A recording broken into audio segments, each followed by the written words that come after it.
raising boys. I'm telling you, I'm still their father, but I don't know that I'd want to take on a nation. Still in verse 16. So that the promise might be sure to all, the seed, not only to those who are of the law, but also to those who are of faith of Abraham. Now here's the thing that we need to understand. When Paul says to them, of the faith of Abraham, he is referring back where in verse 2 he begins to talk about Abraham's belief of God. Okay? Verse 18. Skip down to verse 18. Here's the significant part. Verse 18. Who contrary to hope, in hope, believed. Now, Paul's talking about Abraham here. Here's what I want you to understand about this. That phrase, contrary to hope, literally means he's okay, listen. He's fine. That contrary to hope, he's referring to the hope of our humanity when we want things to change based on what we see around us. When we tell ourselves we need things to change because our paycheck's not big enough, or because I just need things to be better so I'll feel better about things. And what Paul is reminding here is, contrary to that hope, Abraham, and then here's the next phrase, in hope believe. That's the difference of definition. Paul is saying Abraham didn't define his hope based on wishful expectations of things in the world changing. Abraham defined his hope being confident of God's promise to him. Now, I want to ask you a question at this point. Are you confident of the hope of the promises that God has given to you? Are you confident of that? And do you function that way each and every day? Do you live that way each and every day? Far too often. Now I want you to listen to this. Far too often, for those of us who claim to be Christians, who live or function in the church, we allow our feelings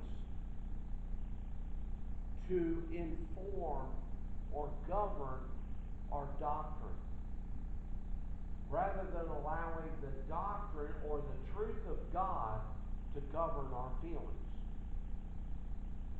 You follow me on that? There's a huge difference there. When life comes at you and it feels like, man, it is just going to overwhelm me, what are you looking at?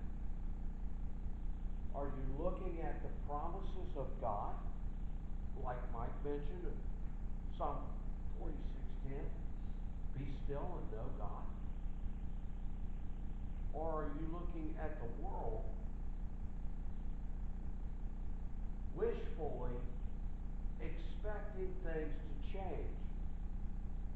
Now, those of you who make decisions at your jobs, make decisions with families, make decisions with your grandchildren or your children, we each need to learn to make decisions based on the promises of God rather than the expectations of hoping that behavior with others change. Because we get frustrated when things don't go that way. But when we make those decisions and respond to those behaviors based on the truth of God, it's a whole different world. It is a whole different world. I gotta admit, I love the sound of that baby yelling right now. I really do. And you know, I'm gonna stop for a minute. I'm gonna go on a rabbit trail. And I don't apologize for it. Because I want you to understand how important it is. We should rejoice that that child is here. We should get excited that that child cries and bellers. Because some of that's bellering, it's not just crying. But you see, we need to understand something. We have an opportunity to instill God's hope in not only that child, but in Alyssa. So many, and I think of even in other churches that Robin and I have been in and pastored where, oh man, that somebody would have been up and showing her the nursery by now. And you know, we get I can't concentrate on what the preacher's saying. I can't focus on what the preacher's saying. Okay, now let me ask you a question. What's the reason that you can't focus on what the preacher's saying? I mean, talk to me for a minute now. I'm going to eat up some time, but I want you to talk to me because this is part of how God's hope works. What's the reason that you can't concentrate? Well, yeah, because why?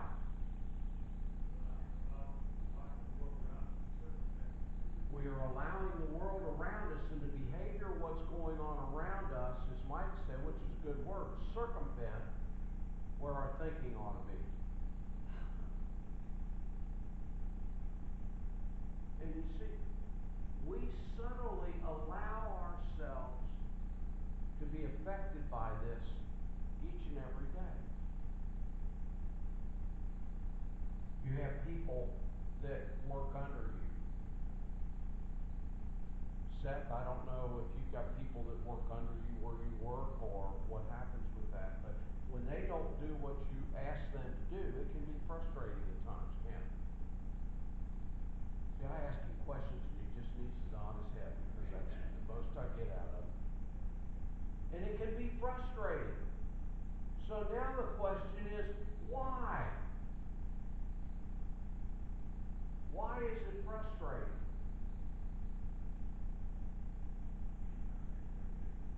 They're not meeting our expectations. So in other words, the expectations that you put on them is outside of their character right now. Think about this for a minute. What really frustrates us is when we put expectations on people outside of where their character and nature are. Instead of us going to God and praying and asking God for wisdom, what's James 1 say? James 1:5 says, if any man lacks wisdom, let him ask of God. Just let him ask of God. Because we know Proverbs says God looks on the heart of men. God knows the nature of their hearts. And God is very capable of helping us recognize that and dealing with people that way. Now please, I want you to hear me and understand this. This is vital if we're really going to understand hope. We need to be able to exercise hope in the little things before we can stand on God's hope and in God's hope in the big things. hear me on this? So we need to exercise the hope in the little things. And I gotta be honest with you, I didn't plan on getting into this much detail. But the more I prayed about this, the more I recognized that, we need to be able to stand on the hope of the little things and dealing with them. Otherwise, we will not be prepared to deal with having hope in the big things when they come rushing at us. Because the big things is what will overwhelm us. The little things, we tend to ignore them. And we tend to overlook the opportunities of exercising God's promises in them. Are you following me on this? See, it's all about God's promises. James 1 says what? Count it all what? Joy. Count it all joy when you go through or experience great trials or pressures or troubles or frustrations. Jesus told the disciples in John, what did he tell them? He said, in this world you will have tribulation, in John 16. But he said this, he said, I have overcome the world. So Jesus is telling the disciples, you need to relax and stop allowing the assumptions of what the world is going to do to you affect or govern your behavior. I'll go back to John since he's given me permission to pick on him. If you have a choice, you either do your job to glorify God or you do your job to appease your boss, your supervisor, whatever you refer to him as. There you go. That's why I love John. He participates. But see, here's the thing. If you do everything to glorify God, pleasing your supervisor doesn't matter. Because see, it's a natural flow to do your best if you're seeking to glorify God. You have no control over pleasing your boss. Because we have no idea whether his boss is having a bad day or worrying about losing his job, and the thing about it rolls downhill. We've all experienced that. So, it's so much more important to do everything to glorify God. But honestly, we cannot glorify God if we do not walk in the hope of God. Romans 15 says that God is hope, and within that hope, he instills joy and peace. In fact, flip over quickly to Romans chapter 15.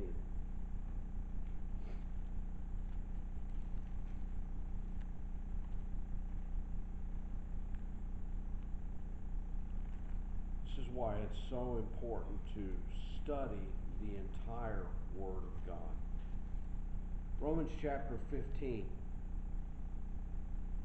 And I'm going to read verse 4 first because I want to put an emphasis of importance on the value and entirety of being in the Word. Verse 4 of Romans 15 says, for whatever things were written before were written for our learning, that we through patience and comfort of the Scriptures might have hope. Let me tell you something. The Bible never goes out of date. The Old Testament is just as important to you as the New Testament, or should be. Now drop down to verse 15, or 13, verse 13 of chapter 15. Now may the God of hope fill you with all joy and peace in believing that you may abound in what? Hope. By the power of the Holy Spirit. Now, what I want you to understand here is that it is about walking and living in the hope of God. It doesn't matter whether it's Robin having to deal with me. It doesn't matter whether it is Susie dealing with the duties of her job, Alberta watching over the town. It's getting close to that season again where she's out in her buggy checking on everything in the town. And I rejoice when that happens.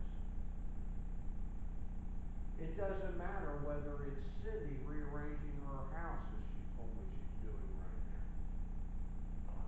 Or Sandra dealing with things in school. Or Kathy preparing for Robin's surgery, which we need to be praying about that. We need to be walking in the hope of God. And we cannot do that if we are not exercising that assurance of hope. Now, I want to go on with this, and I'm going to go on with it. I know I'm eating up time today, but this is really important. I'm going to skip over part of it, and I'm going to come back to that. But I want to give you something. Proverbs 13:12 says, hope deferred makes the heart grow sick. But it is the hope of God in living in that hope and putting that off is what causes us to struggle and go sick. Far too many individuals within churches that claim to love God are struggling today. And the reason they're struggling, I believe, is because they are not living in that hope of God. They're just not living in that hope. Jesus in John 14:1 was talking to the disciples, and of course he had told the disciples, said, I'm getting ready to go. And he knew, and I'm sure he could probably see the face on the disciples, that they were going to start struggling, that it was going to be difficult. Now, the first steps of having this full assurance of hope in God is learning to be satisfied with what God will be for us as believers and will do for us in the future. In other words, we focus only on that. We put, if I remember this correctly, Rick, when you put blinders on a horse, there's one on each side, correct? So, we put our blinders on that keeps us distracted from the world around us to where we have assurance of expectations and satisfaction in what God will be for us. And if you're not sure about that, start in Psalm 46 and read all of Psalm 46. There is so much in there about being our fortress and an ever-present help. So the blinder starts with being satisfied with what God will be. Then we put the blinder on of what he will do for us in the future. There's no longer a guessing game, folks. Now, we don't need to sweat the details because God's got the details. We spend so much time sweating the details, that we forget about what God will do for us. So you following the blinders now? So we need to exercise and put on our blinders. So now here's the thing. There's another set of blinders, and it starts out in John 14:1. Jesus said, and I'm going to paraphrase this, when he's talking to the disciples, he said, guys, get a grip. He said, don't let your heart be troubled. Now, how many of us have experienced in life having anxiety? Besides me. Yeah. And the disciples were. And Jesus is looking, if you can picture this, talking to the men that he loved. And he's basically saying, God, or guys, get a grip. Don't get all anxious and upset just because I said I'm leaving. And then he goes on and he says, you believe in God. He's saying, you believe in God. Now, start believing in me and what I mean for you by being here. You see, we stop when we say you believe in God, believe also in me, and we stop. But we don't recognize what the believe also in me really means. It means that we are an heir for everything that God promised. Go back to Romans 1:17. You know, we quote, remember, when we did the study in Romans 8, we quoted Romans 8:28. And we know, verse 17 of Romans 8, that we are an heir, and verse 17 in Romans 1, that we walk by faith. That we've made that commitment to live by faith. So now we've got our blinders on. We believe in God. We love God. Which, by the way, you're not going to be able to truly believe in God if you don't love Him. Okay? Believe in God. Believe also in me. Love God with all your heart, with all your soul, with all your strength. Love Jesus with all your heart, with all your soul, with all your strength. Rick, I should have asked you to bring me a set of blinders. I'd have put them on today. Next week, bring me a set of blinders. He's going out. Okay, we got time.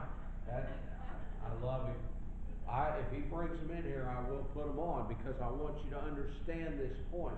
Folks, please understand this. Please understand this.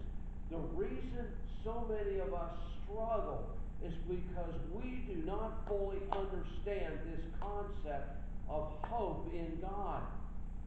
We define it the same way the world defines hope. And when stuff in the world goes on around us, man, we're going like this. Because things aren't going the way we had hoped for them to go. And we get frustrated, we get aggravated, we get disappointed, we get discouraged. We want to quit our jobs. We want to kill the cat. We want to give up on the grandkids. We say, what's the point? Instead of having those blinders on. And as stuff's going on in the world and God is leading us in a direction, instead of going like this, we have those blinders on. Love God, love Jesus, believe in God, believe in me, and we keep focusing this way. God promised, Jesus empowered. Get me on this? God promised, Jesus empowers. Now what's the empower? I can do all things through Christ who strengthens me. Hebrews 11:2 says, looking unto Jesus, the the author and finisher of our faith. So, believe in God, love God, believe in Jesus, love Jesus. God promised, Jesus empowers. Things aren't going right at your job. Okay? Man, what am I doing with this? What's the deal here? God promised, Jesus empowers. I don't need to worry about anything else. If you're not at your job, you say, well, how does that help me with my job? Well, if you're trusting God, trust the Lord with all your heart and lean not your own understanding. In all your ways acknowledge Him. And He'll what? Direct your path. Therefore, if you need to make changes in what you're doing at your job, or with your grandchildren, or with your spouse, or in your home, or with your health, understand this. Part of God's promise is that He will direct your path. In other words, He's going to show you. That's what James 1 is all about. That He shows us the areas that we need to be corrected. Next week, Rick. Bring them next week for me. Because I'm not going to get done today. But I want you to understand, as we begin this, looking at this hope, and I thought we'd be done with chapter 4 today, but you know how that goes. Do you follow the concept of the blinders, these spiritual blinders now? This is why I tell people when they're struggling and being anxious, quit watching the news on TV. Stop spending so much time looking at what's going on the TV. The world will begin to sift in. What did Jesus say about abundant life? We talked about this last week. John 10:10. The thief comes to what? Steal, kill, and what? Destroy. And Jesus said what? But I have come that you might have life and have it abundantly. Folks, abundant life is not about the stuff that you have. Abundant life is about the sense of well-being and hope that you have within